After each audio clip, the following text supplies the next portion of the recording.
Buenas, espero que estén tan emocionados como yo. Comenzamos con el curso. Les pido por favor que se concentren, que suelten el celular, que lo que pretendo es que este curso les dé todo lo que necesitan para entender por completo de qué trata el desarrollo web, qué es lo que necesitan ustedes para poder poner una aplicación en producción y aportarle valor a los demás con esta herramienta que es el desarrollo web. Por eso me tomo todo este tiempo de ordenar el conocimiento, de hacer esquemas, de poner imágenes, de poner todo lo más claro y gráfico posible para que lo comprendan bien. Así que bueno, comencemos. Uno como desarrollador puede desarrollar distintos tipos de aplicaciones, como por ejemplo las más conocidas, las aplicaciones móviles que se descargan de la App Store, de la Play Store y demás, aplicaciones de escritorio, es decir, para la computadora, aplicaciones de consola, que muchos pueden no conocerlas y no están familiarizados con el desarrollo en sí. Y por otro lado, las aplicaciones web, aquellas aplicaciones que se acceden desde un navegador. Y esta es la rama del desarrollo de aplicaciones que nosotros vamos a encarar en este curso. Y entonces lo que nosotros necesitamos entender es, bueno, qué implica ser desarrollador web. Y básicamente lo que nosotros hacemos cuando desarrollamos aplicaciones web es hacer posible que determinados usuarios, es decir, personas, accedan a través de cualquier dispositivo, ya sea un celular, una tablet o una computadora que tenga instalado algún navegador, que podría ser Google Chrome, Firefox, Mozilla o cualquier otro,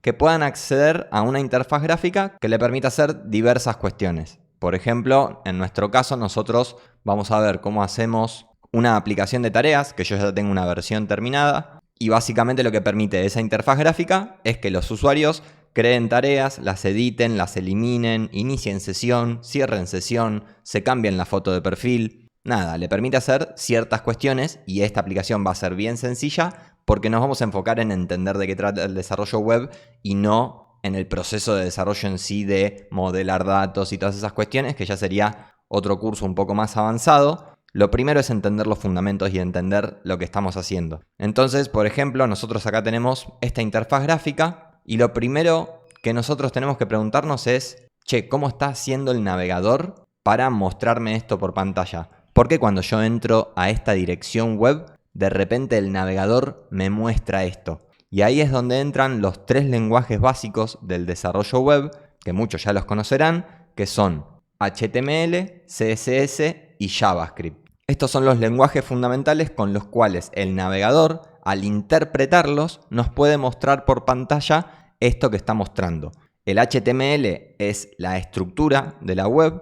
El CSS es lo que permite que esto se vea de una manera agradable, con colores, con bordes redondeados, con sombras, con lo que fuera. Y el JavaScript es lo que permite que cuando yo toco un botón, por ejemplo, sucedan cosas, ¿sí? Le da interactividad, permite que el usuario interactúe con esa interfaz gráfica que el navegador nos pinta por pantalla al interpretar el HTML y el CSS. ¿Se entiende?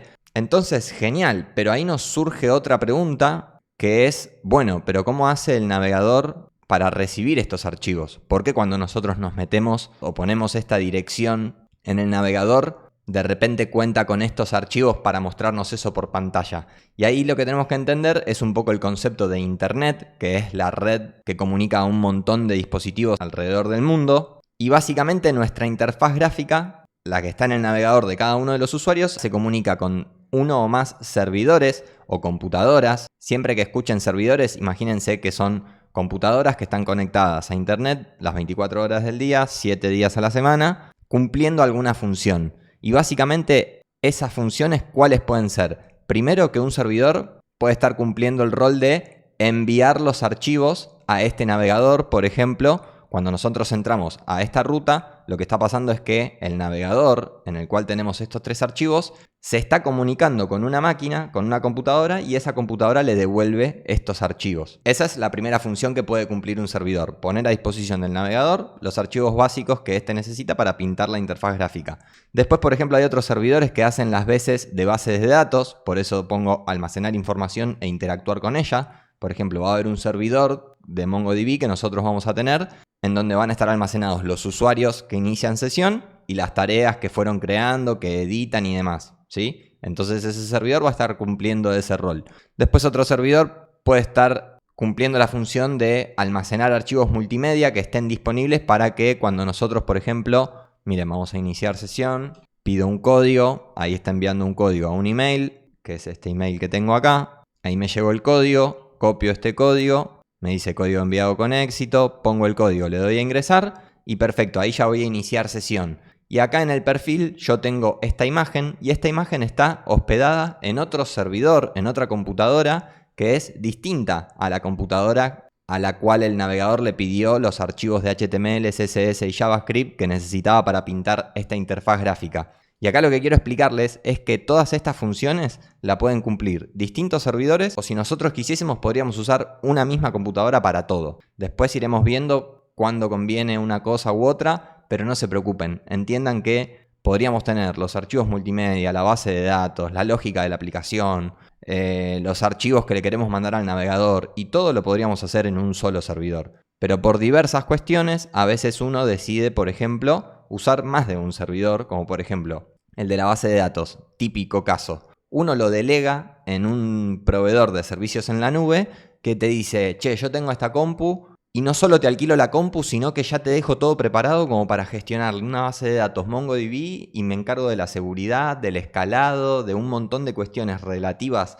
al almacenamiento de información, cosa de que vos no te tengas que preocupar por nada. Y uno ahí podría decir, bueno, yo podría alquilar solo una máquina que seguramente me salga un poco más barato, pero yo tendría que configurarla, instalar la base de datos, hacer backups, que vendría a ser como una copia de seguridad de la información y encargarme de un montón de cuestiones de la base de datos que la verdad es que yo no quiero quizás hacerlo. Entonces ahí uno contrata un servicio en la nube distinto, entonces bueno, ahí la base de datos termina estando en otro servidor, también por otras cuestiones podríamos elegir algo así, pero no importa, es para que entiendan que puede ser una arquitectura de un solo servidor o podrían ser varios servidores, ¿sí? Pero no se preocupen por eso, pero entendamos que esto es básicamente lo que sucede. Pero ahora surge la duda de, bueno, pero ¿y cómo se comunica mi máquina con esas otras máquinas? Y ahí tenemos que empezar a indagar un poquito más de lo que es Internet, que básicamente lo que entiende la gente que es Internet es como rayos, información volando por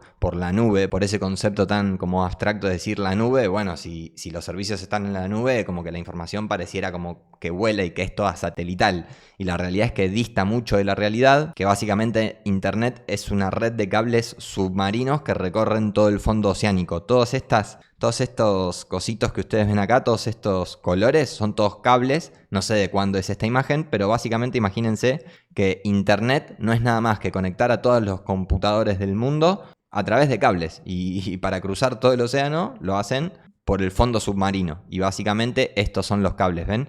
Esto, por acá viaja la información y van recubiertas de un montón de cuestiones para que la información viaje, esté segura, además. Pero no es magia, Internet no es magia. Cuando yo de repente acá me meto en un navegador, desde mi computadora viaja información, viajan bytes a través de... Primero llegan a mi módem y mi módem, dependiendo de lo que yo puse acá en el navegador, va a ir a parar a un determinado lugar en el mundo a buscar, por ejemplo, ciertos archivos de HTML, CSS y JavaScript. Por ejemplo, miren, en este caso yo metí, miren acá, yo estoy en Argentina, soy Martín, y tengo un navegador abierto en mi computadora. Perfecto. Con este navegador yo puse la dirección que es curso tanto no sé cuánto. Miren, la voy a poner acá. Vamos a ponerlo en negro. Yo puse esta dirección web en mi navegador, pero mi navegador, ¿cómo sabía en dónde estaba la máquina que tiene los archivos necesarios? Por ejemplo, nuestra máquina es este servidor que está en Estados Unidos, no sé en qué parte, no se preocupen por la ubicación, pero es una máquina que está conectada a Internet y que tiene estos archivos que yo necesito, que va en realidad que mi navegador necesita para pintar esa interfaz gráfica por pantalla. Y al proveedor que se lo contratamos se llama render.com. Este es el logo de ese proveedor de servicios en la nube y le alquilamos esa máquina y a esa máquina nosotros le subimos estos archivos. Entonces nosotros lo tenemos ahí y si de repente una persona como yo acá quiere acceder a esos archivos, tiene que poner en el navegador esta dirección web. Con esta dirección web lo que sucede es que es una forma amigable para el ojo humano de definir la dirección en Internet de un determinado servidor. ¿Por qué? Porque las direcciones en Internet de un determinado servidor, y acá vamos a empezar con conceptos más de redes y demás, es la dirección IP, que ya la deberán conocer. Ustedes tienen una dirección IP que les asigna el Internet Service Provider, que uno que conocen muchos es Movistar, Fivertel, bueno, dependiendo del país, el proveedor de servicios de Internet asigna direcciones IP a diferentes usuarios, ¿sí? Y que básicamente la dirección IP es la ubicación de una determinada máquina en la red de Internet, ¿se entiende? Entonces, esta máquina que nosotros contratamos obviamente tiene una dirección IP, pero esa dirección IP, acordársela sería muy difícil. Entonces uno lo que hace es tener un dominio que sea más fácil. Por ejemplo, no es lo mismo poner www.google.com que acordarse la dirección IP. Eso no tendría sentido. Entonces, lo que existe es un Domain Name System, ¿sí? Un sistema de nombres de dominio que tiene la referencia de, che, bueno, la dirección IP tanto se corresponde con este dominio, por ejemplo. Entonces, cuando nosotros ponemos esta dirección, lo que se hace es consultarse al Domain Name System, que también es una red de computadoras que lo que hace es almacenar esa información de qué nombres de dominio se corresponden con qué direcciones IP, ¿sí?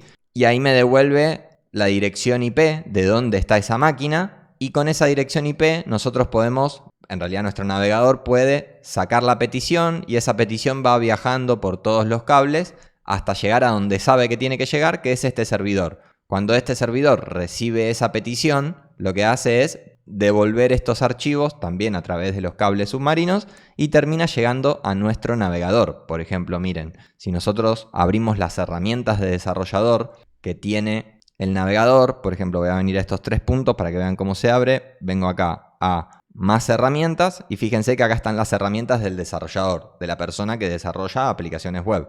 A veces necesitamos acceder a información adicional de la que accede un usuario común. Entonces venimos a herramientas del desarrollador y fíjense que si yo vengo a Network, que vendría a ser la pestaña de las herramientas donde vemos el tráfico de red, el intercambio que hay entre mi computadora y el servidor en particular al cual le estemos apuntando, que pueden ser uno o más, y ya de a poco van a ir viendo un montón de ejemplos a medida que vayamos avanzando. Pero miren lo que pasa cuando refresco la página. Fíjense lo que pasa cuando refresco el navegador, empiezan a salir un montón de peticiones desde nuestro navegador y nuestra computadora hacia el servidor que tenemos en render.com, pero la primera que sale es esta, que miren, tuvo un estatus, un determinado estado de cómo resultó esa petición, y después tenemos el tipo de petición. Hay un montón de información respecto de una petición que se haga, pero fíjense que de esta petición en particular hubo una determinada respuesta, y esa respuesta es un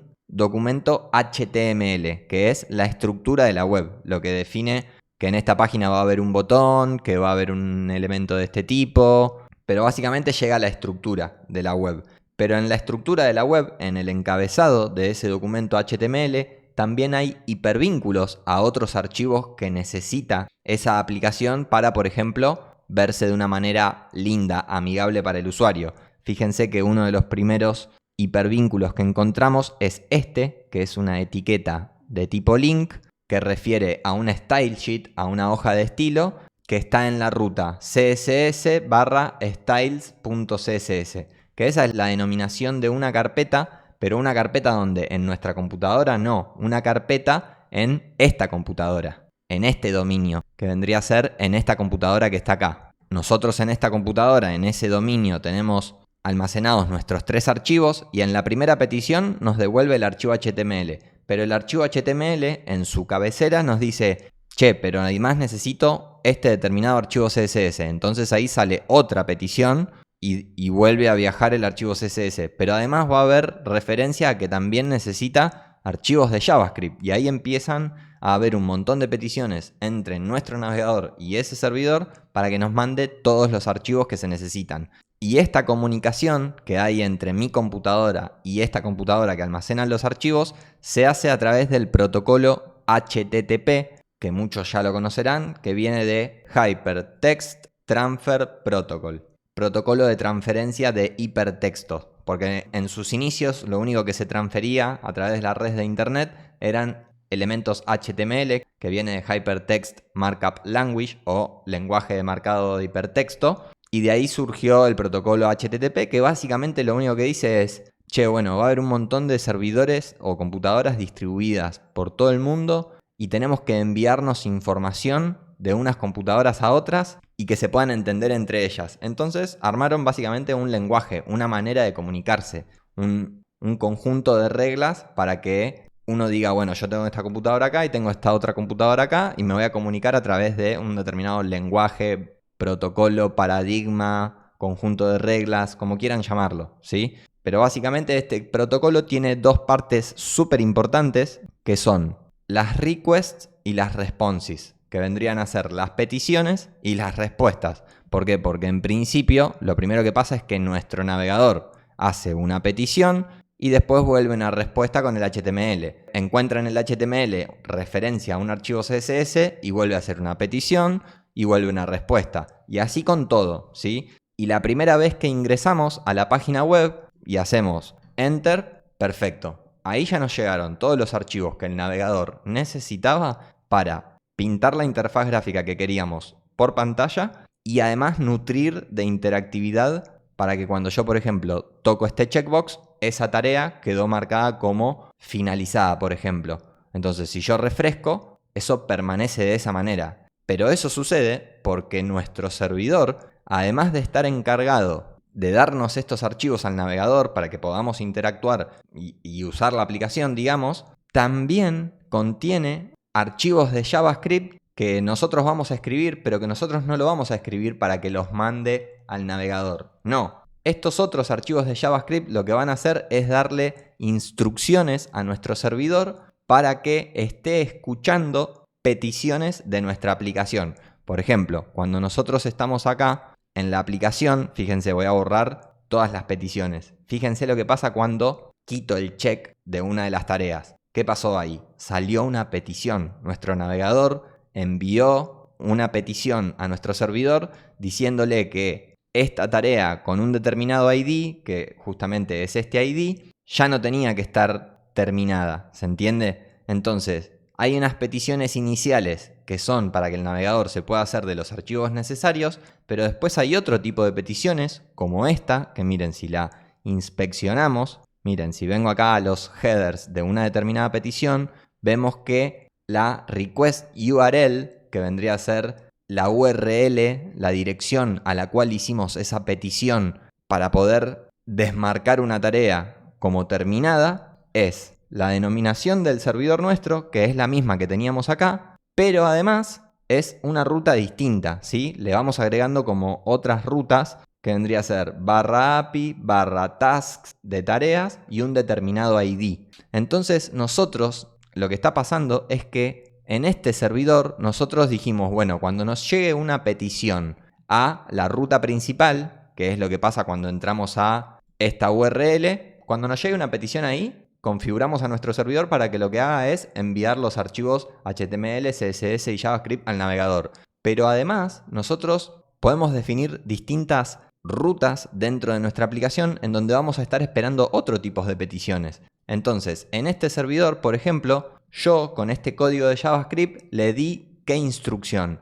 Le dije, che, mirá, cuando llegue una petición a la ruta /API, /tasks y con un determinado ID, vos recibí ese ID y andá a la base de datos y marcá la tarea como que ya no está terminada. Por ejemplo, después lo vamos a ver en detalle, pero entiendan, por ejemplo, que acá nosotros estamos escribiendo instrucciones para el navegador, que básicamente vendrían a ser los 3 archivos que viajan al navegador. Perfecto. Por un lado damos esas instrucciones de estilos, estructura e interactividad.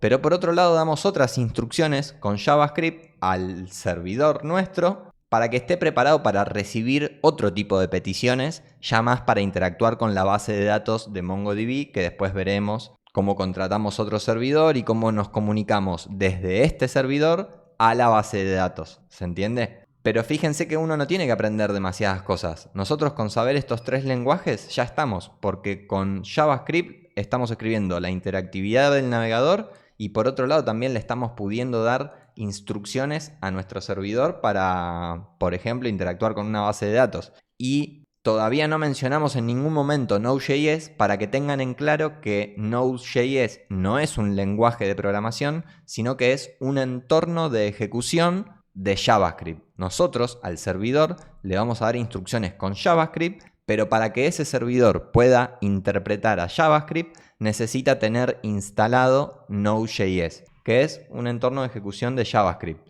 Nosotros le podríamos dar instrucciones a un servidor también en otros lenguajes, como por ejemplo en Java, PHP, C, Python, Go u otros, pero como nosotros ya tenemos que aprender la sintaxis y la lógica de JavaScript para darle instrucciones al navegador, me parece súper óptimo utilizar ese mismo lenguaje para darle instrucciones al servidor, ¿sí? Y este iconito que ven acá es el motor V8 de Google, que básicamente es un motor que interpreta JavaScript, que es el mismo motor que utiliza el navegador para interpretar el JavaScript que le llega para el tema de la interactividad. Entonces, Node.js es un entorno de ejecución parecido al que está interpretando el código de JavaScript en el navegador, pero nada más que del lado del servidor, y lo que hace es interpretar el JavaScript que nosotros escribimos para bajarlo al lenguaje máquina y que esa máquina que está conectada a internet de repente tenga la inteligencia suficiente para decir,